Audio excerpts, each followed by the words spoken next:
In this video, we're going to be going over how to use visualization to cope with the fear of failure in sports.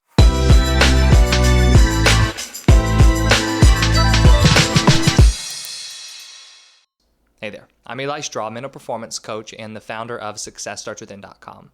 Fear of failure in sports refers to the fear that you have over making mistakes. When you are afraid to fail within your sport, we know that there is a situation where you are afraid of messing up. But normally, it's not the situation itself that you're really afraid of. It's whatever the consequence is of that situation, right? Of the mistake itself. So let's say that you are afraid of turning the ball over.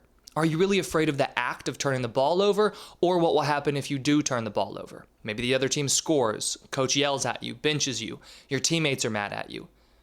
There are all of these different consequences of failing, and that's what we're really afraid of when we experience this fear of failure.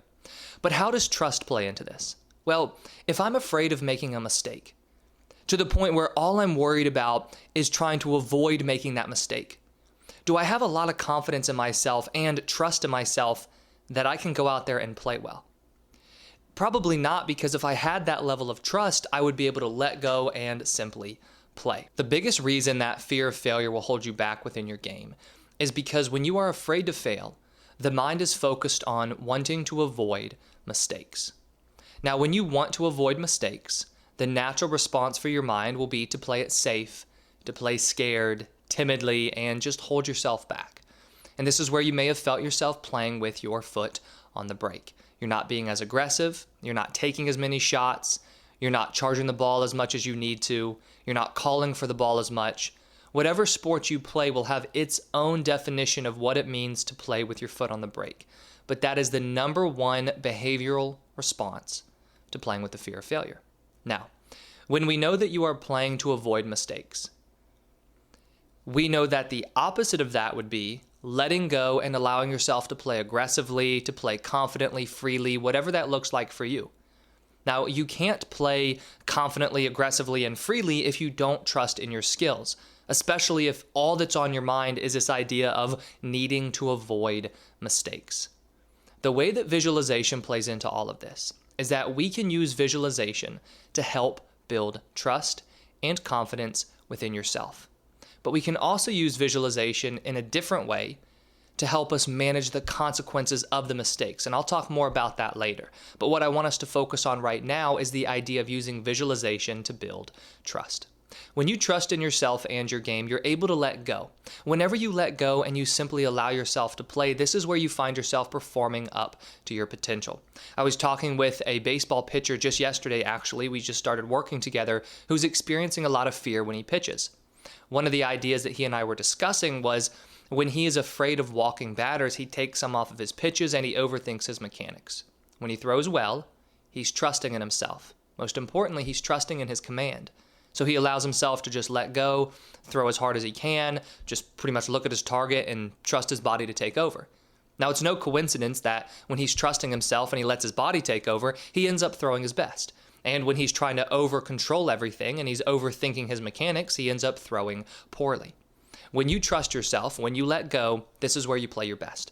But it's very difficult to trust yourself and let go when all you're focused on is needing to avoid mistakes. So we want to work on building this confidence. The way that you can use visualization to help build confidence and trust in yourself and your skills is that you want to go through and just simply imagine yourself playing well in these moments when you experience fear. So let's go back to that baseball player example. Now, he and I haven't talked about visualization yet because we just started working yesterday, and so we're introducing some different ideas that he can start focusing on first. But the visualization that I'm going to introduce to him is one where he goes through and he imagines himself facing different batters. Now, he experiences the most fear after he's walked a batter. So he just walked a batter. So now he's questioning if he can strike this next one out, if he can even throw strikes, and he tries to force himself to throw strikes to get this next batter out because he doesn't want to have another walk and then another walk, because that's usually where coach ends up pulling him. So he starts to over control his pitches after he's walked a batter. So what I'm going to have him do is visualize himself in moments where he's just walked a batter. So he's going to put himself in that situation. There's a runner on first. He just walked that batter. And now he's got to throw with confidence and just let himself throw hard against this new batter. So he would go through and visualize himself throwing well against this new batter, and most importantly, feeling himself throw freely.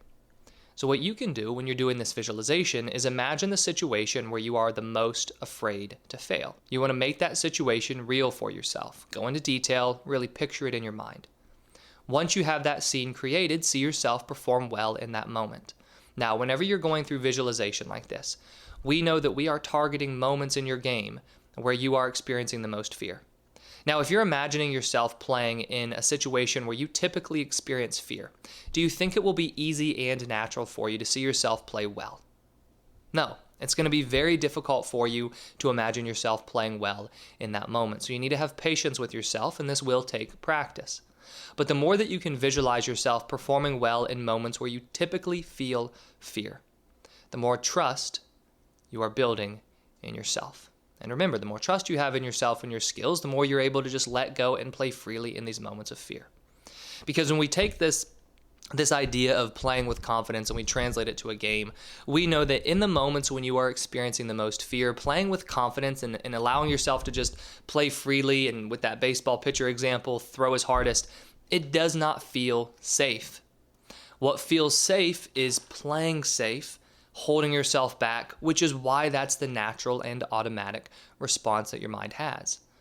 So what we're doing here is we're trying to go against what's natural and what's automatic in that moment, because what's natural and automatic is not being effective right now, right? It's not helping you play your best when you're experiencing that fear. So we want to go to the opposite end, right? Where we're doing what it will actually take to perform your best. And a way that we can start building that trust to make that a little easier is using this visualization. Now, one last point with this visualization is I would suggest that you go through and you narrate it for yourself, especially if you have a difficult time visualizing. So the way narration would work is, if I closed my eyes and I imagine myself pitching, we'll go back to that pitcher example, I would talk to myself as though I were telling myself the story. So I would say, okay, I get the ball back from the catcher, I put my right foot on the rubber, I get my sign from the catcher, I come set, I take a deep breath, and then I deliver the pitch, and it's a strike on the outside corner, right? So I don't need to go into a whole lot of detail with my narration, but the point is, as I narrate the scene to myself, I'm keeping myself on that linear track of what I want to see. And if I do that over and over and over again, over time, that will start building trust for me. Now, the other visualization that I was referring to earlier is a visualization where we go through and we rehearse the situation going badly. Now, I know that sounds incredibly strange, right? And I only suggest this visualization after you've gone through and you've started using the first visualization. But what we're doing with this second visualization is we are working on the idea of becoming more okay with the consequence. Because the truth is, that pitcher that I was mentioning earlier will walk batters. You will make mistakes within your sport. Every athlete makes mistakes. It's not will you make mistakes, it's are you afraid of making mistakes? When you are afraid of making mistakes, we see your play change because you play more scared and you hold yourself back. One thing that I have seen be very helpful in one-on-one coaching is that when I'm working with an athlete and I can help them feel confident in their ability to manage the consequences of mistakes, we see their fear reduce. So if you are afraid of something, and we know that what you're really afraid of is the consequence. So you are afraid of getting benched, or you're afraid of getting yelled at, let's say.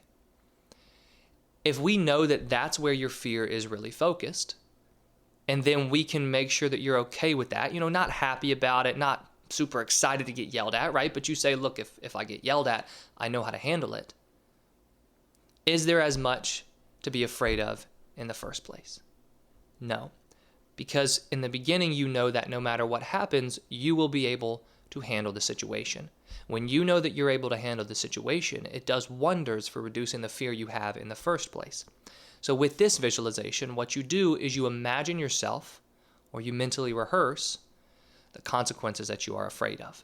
Now, once again, I really do have to reiterate the warning of, be careful with this exercise because you are doing a form of negative visualization. But let's say that I'm going to imagine myself getting yelled at by my coach. So I would mentally rehearse that. But most importantly, what I'm really wanting to mentally rehearse is how I handle it. So coach yells at me. I imagine myself handling it well. as a way to remind myself that I can handle this situation. Or maybe let's say I am, I'm trying to handle the other team's scoring and thinking about how will I handle that within the game. So I go through and I mentally rehearse the other team's scoring, but then I imagine myself bouncing back from that and playing more aggressively as a result, and then I help my team play well. All that we're trying to do with this second type of visualization for the fear of failure is gain confidence in our ability to handle consequences, handle situations. It's not that we're trying to bring them about, right? I'm not trying to attract that negative outcome. I'm trying to be okay with that negative outcome. And if I pretend like that thing will never happen, and then it does happen, it's much more likely that I will handle it in a negative way. Now, if I handle a consequence in a negative way once, that's where fear will then develop in the future. So if I don't know how to handle getting benched, or if I don't know how to handle getting scored on, or making a mistake within a game, if I don't know how to handle that, when it does happen, it's more likely I will handle it in a negative way. And negative past experiences are one of the most common triggers for developing the fear of failure. But we can work on managing that by learning how to handle these consequences in the first place. Once again, you're not trying to bring about the consequence, you are just mentally rehearsing how you will handle it. So then what you can do when you experience fear in the future is you remind yourself, hey, look, I know how to handle that. If that happens, I know what to do. I know how to handle that situation, so I'm going to work on letting go of that fear. If it comes about, I know that I can handle it. I don't want it to come, right? I don't want it to come about, but if it does, I'm going to be okay. With fear of failure, the main reason this holds you back is because it causes you to play timidly, right? You hold yourself back. We have to make sure that initially you have more trust in yourself and your skills. When you have trust in yourself and your skills, you allow yourself to let go, right? You allow yourself to simply play. And when you simply play and you play confidently and freely, this is where you find yourself playing your best. So first and foremost, you want to begin using visualization, where you imagine yourself performing well in moments of fear as a way to build this trust. And then second, when we're dealing with the fear of failure, if we can get confident in ourselves that we can handle the consequence of that fear, there's no need for us to be afraid any longer. So the second visualization is where you can mentally rehearse handling consequences as a way to build that confidence in yourself that no matter what happens, you'll be okay and you'll be able to handle it. If you're interested in learning more about one-on-one mental performance coaching or any of the sports psychology programs that I have available, I've put links to those in the description below, or you can head over to successstartswithin.com to learn more. Thank you for watching the video, and I wish you the best of success in all that you do.